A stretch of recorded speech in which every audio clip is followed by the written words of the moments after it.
mga 70 years old. Makagandang halimbawa po sa atin ng isang matanda nagpupursige pa upang may kainin sa araw-araw. Interview yung katataman ko daw.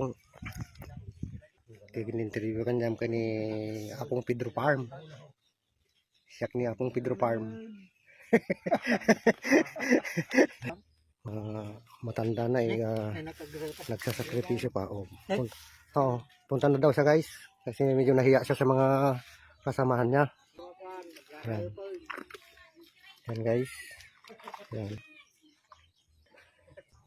Yan na siya guys. So, nag-umpisa naman siya.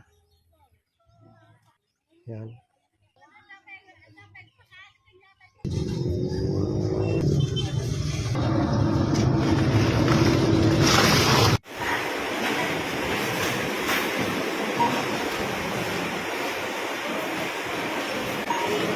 Ayan po, ready to go na kami sa beneficiary ng ating mga groceries.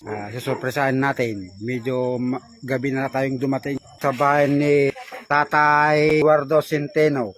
Charan! Ano ito ganda? Diyan ba lang?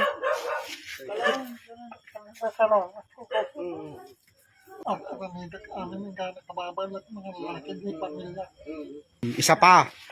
Okay, isang takong bigas. Kasi sa makaraos na yung pangilang araw. May bulad po tayo. Dalawang tray. You know, Bulad po ito. may kasama pa palang itlog. Yan. Grocery. Kaya ang nagbigay dito. Eduardo, ano ang masasabi mo sa nagbigay ng tulong? Masabi ko lang po, abot-abot pasalamat ko po sa inyo. At tinulungan nyo ang aking paghihirap. Yan lang po ang pasalamat ko po sa inyo. At napansin nyo ko. Si nanay ngayon. Maraming salamat sa kanya. Sana'y mahaba pa ang buhay niya na tumulong sa mga mahihirap. Ilang taon na kayo tayo? 73 na. Naku! 23 na. Nagatanim para kayo ng palay hanggang ngayon? Opo. Doon. Dahil hindi ko gagalaw, walang bang darating sa amin. Abot-abot. So, yan guys. Yung sorpresa namin kay Tatay. Itong edad ko na ito, pinipilit kong magtanim ng palay upang makahawak lang kami, makabili ng bigas. Yun lang. Sa isang araw tayo lang yung sahod nyo sa pagtatanim ng palay. Kung minsan may 300,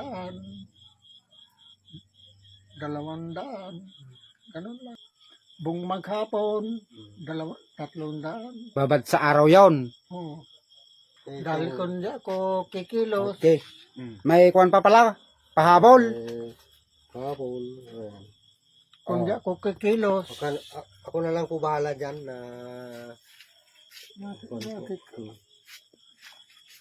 pasalamat at kanyang balang. Silipin natin yung bahay niya. Kunti lang. Saglit.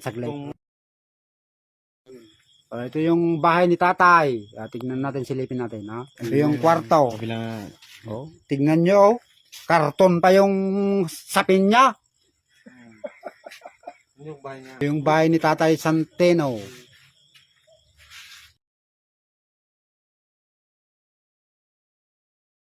Noon niya pa ito hiling mo. Wala na po, kundi nasa kanila yan po, kung bigyan pa nila, kung tulungan pa nila po sa bahay ko.